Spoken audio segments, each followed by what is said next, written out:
Hey guys, Kyle the Death Knight of Anime here, bringing you my review for My Hero Academia Chapter 181. This honestly has been a very weird day for anime reviews, or manga reviews for me, because, well, definitely normally I would probably, I would have reviewed One Piece like earlier in the day, and then, and then, or like, I would have reviewed One Piece like pretty much like at midnight last night, and then review this one, or definitely a lot earlier in the day for sure. But it's been I think a lot of that also had to do with the fact that my manga app was kind of going through some kind of weird thing too, or something. I don't know, but yeah. Anyway, now that we've now, but yeah. Anyway, like this chapter was definitely had a lot of interesting bits in it, to be sure. But let's stop beating around the bush and let's get into it. Because I want to start off by saying this chapter was like short. It felt short. Like there was only 17 pages in this chapter, but just from those 17 pages, it just kind of whooshed by. Like I blinked and oh, it's over.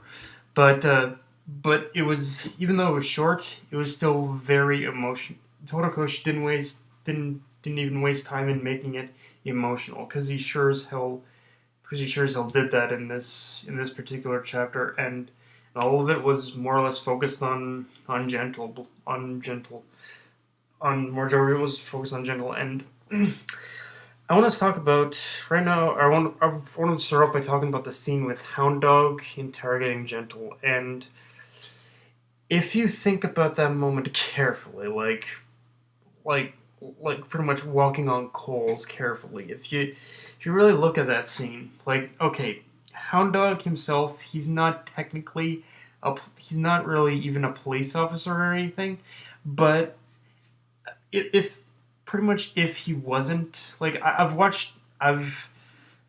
I'm not gonna sit here and say I know what it's like to experience a little like abuse of power or police brutality. Even I'm not gonna pretend like I know that stuff, okay? But just, and most of the experience of what I'm about to talk about mostly comes from watching watching the news mostly, but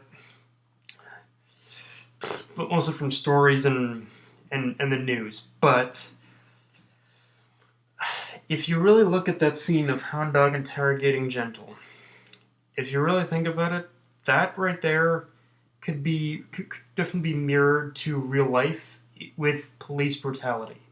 Like Gentle was pretty much already beaten and battered from his fight with Izuku, and then here you have Hound Dogs like grabbing him and basically outright interrogating him. Like, again, I can't speak from anyone who's had actual experience with this, but we could very easily interpret a move like that as police brutality, except without the actual police. It's with a hero, and it's like it's definitely more than his appearance for like obviously his appearance and his mentality of being just aggressive didn't help the matter, but and being like an aggressive hero didn't help to begin with. But yeah, um, Hound Dog, you might want to back off there, bro, because that just looked straight up like like like basically battering of like basically police brutality there. So yeah, so yeah, but yeah, so yeah, that I just thought I'd get that out of the way. You guys in the comment section, you can do what you want with that. Like I said, I'm not gonna pretend like I know, but just off stories and news I've heard, it's yeah, that looked straight up like that. Um, but now let's get into something more interesting that I definitely do know about, which is how Izuku recognized that he and Gentle were in fact very much the same person when it came to fighting for the people they cared about. But I wonder what the extent to which Izuku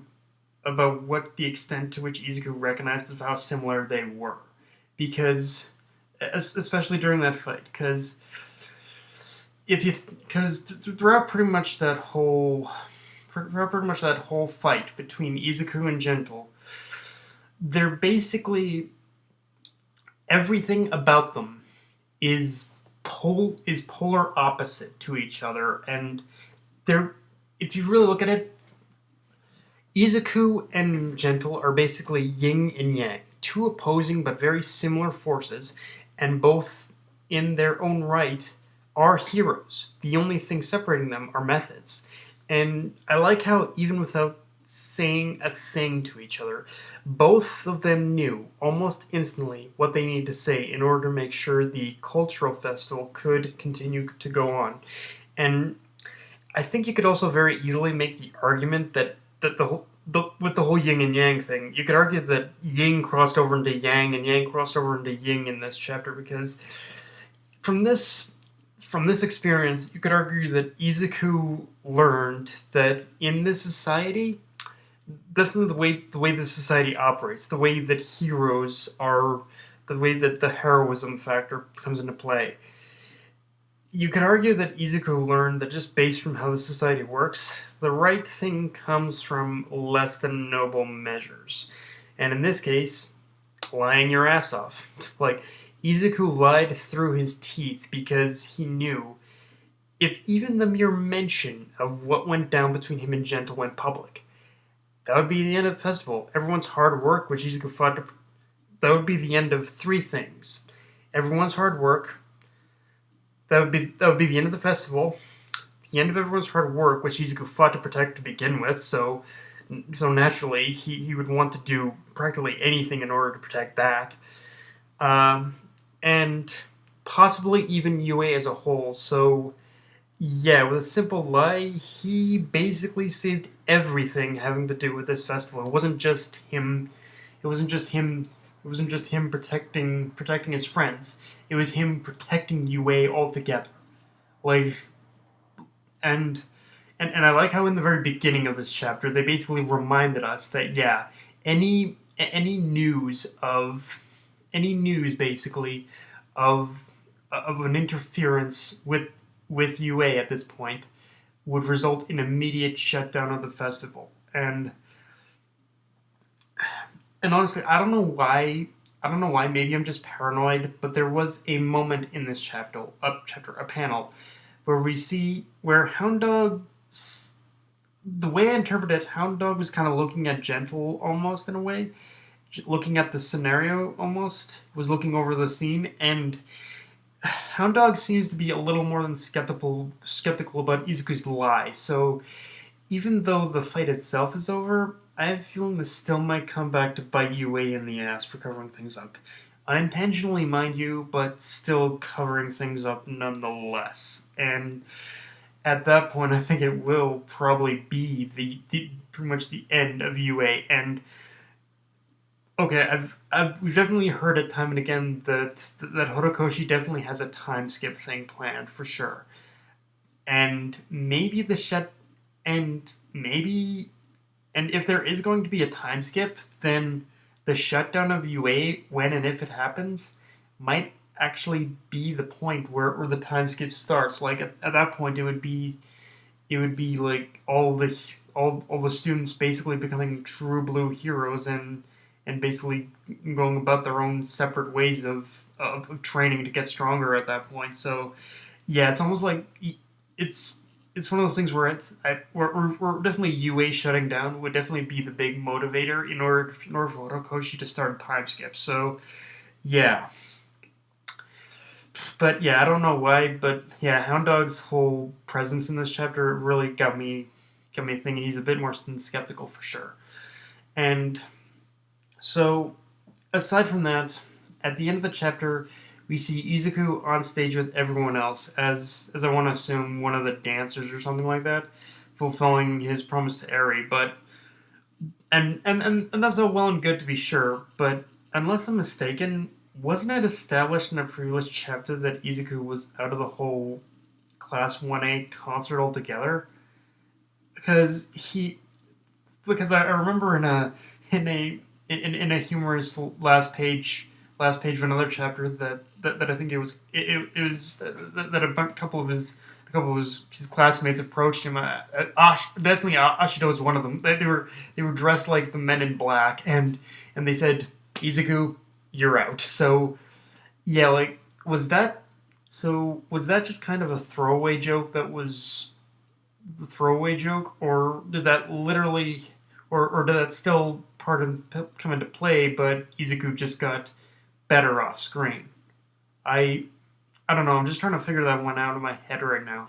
Because for me, it's not a game changer that he's basically on stage and he fulfilled his promise to Eri, but it's a moment where I was hoping Izuku would just be in the background, but I guess we'll I guess we'll just have to wait and see where this plays out. Because I'm sure Jiro will still get a majority of the spotlight going forward, but I don't know. Izuku just being on stage felt like a convenience for the sake of the plot and his whole promise to Eri and whatnot. So yeah, I guess it just kind of depends on where Horikoshi plans to take this. I mean, I'm sure he still plans to give Jiro and Yaoyorozu and all of them their moment, but I just want Izuku to stay even if he's on stage now.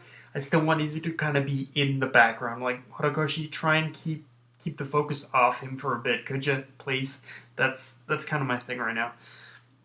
And I know Horikoshi wouldn't just end it, and I don't know about the rest of you, and I know Horikoshi wouldn't just end it there, but to me, this chapter felt like a curtain call. Like this was going to be the final chapter of the arc, but considering this concept is only one part of the cultural festival as a whole in the arc, I doubt it is, but it certainly felt that way for sure. Like we definitely have a whole lot of other classes and students that we need to focus on for this cultural festival. So I'm sure that they're still all going to get their spotlight. But yeah, the ending of this chapter just really felt like a curtain call almost. I don't know why. Um, but uh, but yeah, guys, that's my review for My Hero Academia chapter 181. If you enjoyed the video, like, comment, subscribe, follow me on Twitter and Facebook. Death Knight of Anime, signing off. Later, guys.